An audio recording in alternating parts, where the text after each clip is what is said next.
이상 웨이팅은 없다. 박대기의 고속경제. 네, 더 이상의 기다림은 없다. 박대기의 고속경제 KBS 박대기 기자 전화로 연결되어 있습니다. 안녕하세요. 네, 안녕하십니까. 전화로 연결하면 박대기 기자 사진을 유튜브에 이렇게 실는데 눈 맞는 사진을 실었어야 되는데 아주 일상적인 사진을 실었네요. 좀 아쉽네요. 네. 삼성 출입하시죠? 네, 삼성 담당입니다. 삼성은 원래 생일 잔치 챙겨주나요? 글쎄요. 제 생일은 올해 조용히 지나갔습니다. 알리고 싶지 않습니다. 그랬군요. 네. 오늘 삼성전자 부회장 이재용 부회장이 구속영장 실질심사를 받습니다. 오전 10시에 하면은 통상적으로 새벽 넘어가죠? 이런 큰 사건은. 그죠? 네, 그렇습니다. 내일 새벽까지 갈 가능성이 거의 확실하고요. 네. 이전에 이제 구속됐을 때 보면 그 영장 전담 판사가 검토하는 시간이 19시간 걸렸거든요. 네. 오늘 10시 반에 시작하면은 단순 대입하면은 내일 새벽 5시 반쯤에 결론이 나온다 이렇게 예측이 됩니다. 네. 이게 영장 청구서만 100페이지가 넘는다고 하고요. 수사 기록이 400건, 쪽수로는 20만 쪽이기 때문에 아이고, 예. 예, 검찰에서 이 영장 전담 재판부에 트럭으로 배달을 했다고 합니다. 아니 이거 뭐 읽으라고 주나요? 이거 뭐 하루 만에 어떻게 20만 쪽으로 읽어요, 이거? 아마 이제 영장 전담 판사가 배정이 되자마자 네. 계속 주말 걸쳐가지고 계속 좀 공부를 했을 것 같습니다. 예. 당연히 그렇게 했어야죠. 예.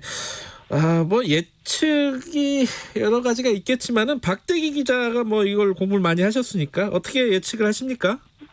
이번은 좀 어려운데 저는 아직까지 한 50% 정도 확률을 보고 있습니다. 가장 그래요? 중요한 거는 영장 전담 판사의 판단이 가장 중요한데요. 네. 예, 물론 이제 뭐 잘 아시겠지만 이제 영장이 전부는 아니고 영장 전담 판사가 이제 무죄라고 이제 기각했다 하더라도 나중에 이제 유죄로 나오는 경우가 있고 그 반대 경우도 참 많이 있습니다. 하지만 우리 사회에서 영심 기능을 사실상 하고 있고요. 네.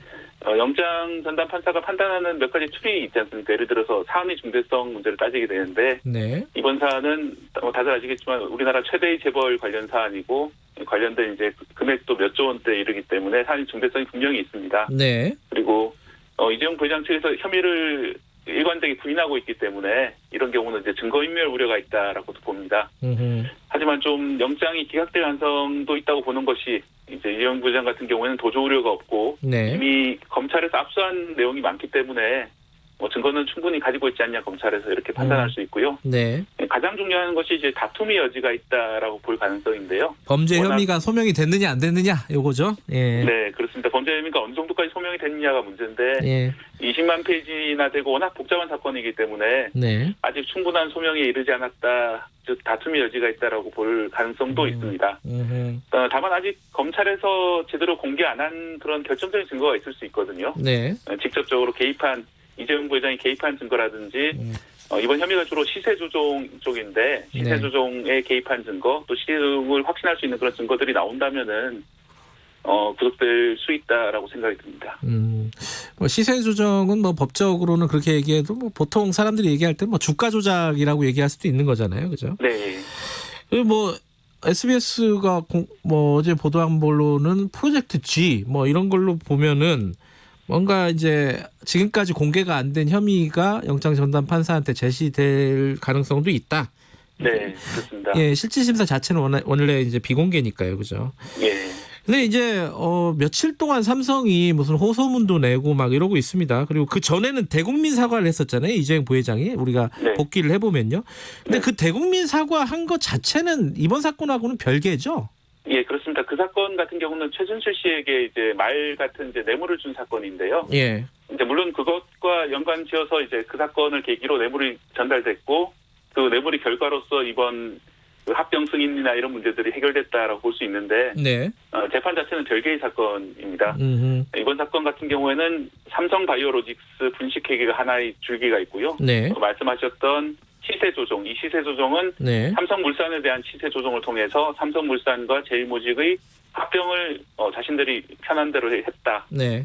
그것이 또 하나의 줄기가 되겠습니다. 자, 분식회계 그리고 시세 조정 그게 큰 두 축이라고 말씀하셨는데 오랜만에 이거 하나씩 좀 살펴보죠.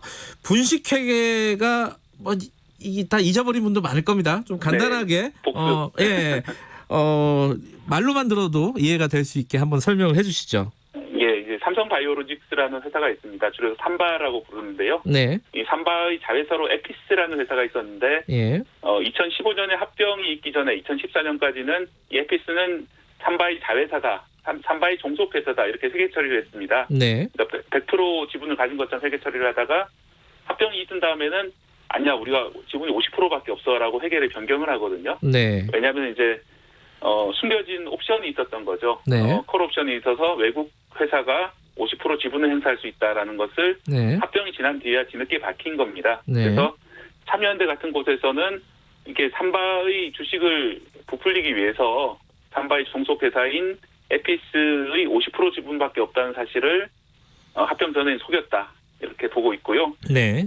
일단 우리나라 증권선물위원회가 있습니다. 네. 여기서는 이제 전문가들이 모여서 이 회계가 똑바로 된 것이냐 아니냐 이렇게 판단하는 곳인데 네. 2018년에 분식 회계가 맞다라는 결론을 내렸고요. 네. 삼성 측에서 이제 불복해서 현재 이제 재판에 들어가 있는 그런 상황입니다. 이제 문제는 그 삼성 바이오로직스의 자회사 바이오 에피스 같은 경우에 종속회사로 보냐 안 보냐 요게 네. 왜 중요한가 그게 문제 아니겠습니까, 그죠? 예, 그렇습니다. 이 종속회사로 안 보게 되면은 그러니까 종속회사였기 때문에 네. 삼바의 주가가 높았고, 삼바의 가치가 높았고, 그리고 예. 삼바의 그 모회사인 제일모직의 가치도 높았고, 그렇기 때문에 제일모직의 주주였던 네. 이재용 부회장에게 유리하게 합병이 됐다라는 그런 논리인데요. 네, 네. 이제 제일모직과 삼성물산이 합병을 하게 되는데 제일모직이 3배 높은 가치를 평가를 받습니다. 네. 그걸 통해서 제일모직이 대주주였던 이재용 부회장이 삼성물산을 합병하면서 이득을 많이 받는데요. 네. 그래서 이 합병 비율 자체가 이제 조작이 된 거다 이런 논리인데 중요한 거는 이제 합병 비율 같은 경우는 시장 시세로 결정이 됩니다. 네. 한 달간의 종가를 기준으로 이제 결정이 되기 때문에 네. 삼성 측에서는 자신들이 능력으로는 시장에서 결정되는 주가를 결정할 수 없다 이런 논리를 내세울 것이고요. 네. 검찰 측에서는 그럼에도 불구하고 다양한 기법을 이용해서 방금 이제 분식회계라든지 아니면 호재를 숨긴다든지 뭐 이런 기법들을 통해서 다양한 기법으로 주가를 조작을 했을 것이다라는 증거를 오늘 아마 제시할 것으로 보입니다. 근데 이제 분식회계는 뭐 법원은 아니지만은 아까 말씀하신 증권선물위원회에서 분식회계는 일단은 인정을 한 거잖아요. 네, 그렇습니다. 시세 조정은 어디서 이렇게 판정을 한 건 아니죠, 아직까지는. 예, 시세 조정 판정을 한 것은 아닌데요. 예. 그동안 뭐 언론 보도라든지 이런 걸 통해서 상당히 많이 나온 그런 것이 있고요. 또 네. 그냥 봐도 합리적으로 의심될 수 있는 점들이 많이 있습니다. 예를 들어서 2015년도 상반기에 그러니까 합병이 있기 전에 삼성물산이 우리나라 최대의 건설회사거든요. 네.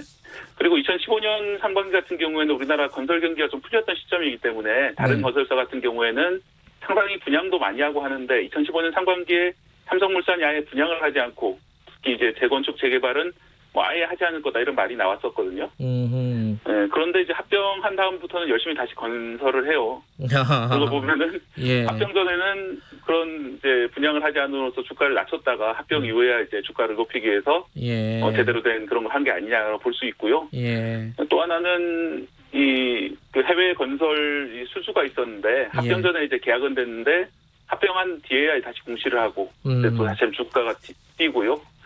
뭐 그런 것들이 증거가 될 테고 아까 말씀하신 그 다른 언론 보도에서 나왔던 내부 프로젝트라든지 이재용 부회장의 지시 문건이 있는지 뭐 이런 네. 것들이 아마 오늘 재판에 이제 영향을 미칠 것으로 보입니다. 그러니까 삼성물산의 사업이 잘 안 된다 쉽게 말하면은 그렇게 네. 합병을 즈음해서 많이들 얘기를 해가지고 주가를 일부러 낮췄다 이 얘기죠. 예, 그렇습니다. 예. 그게 바로 시세 조정이고요. 예, 그게 뭐 흔히들 말하는 주가 조작인데. 네. 근데 삼성에서 이제 입장문을 낸 걸 보면은 뭐 이런 아까 바이오로직스라든가 바이오에피스 이런 회계 처리는 국제 기준에 다 맞게 국제 회계 기준에 맞게 처리했다. 뭐 이렇게 입장을 밝혔더라고요, 삼성이. 네, 그게 이제 우리나라 같은 경우에 이제 IFRS 국제 기준 회계가 도입된 지 몇 년이 안 됐습니다. 잘 아시겠지만.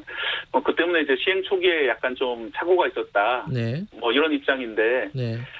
거기에 찬동하시는 전문가들도 일부 있습니다. 예. 그런데 이게 뭐 작은 돈이 오가는 게 아니라 한 번에 이제 몇 천억이 오가는 그런 회계인데, 예. 과연 잘 몰라서 이렇게 했을까. 또 그런 것도 합리적 의심이 드는 그런 대목입니다. 지금 이런 과정을 통해서 이건 뭐 계산에 따라 좀 다르겠지만은 이재용 씨가 얻은 이득이 한 얼마 정도로 추산이 되나요?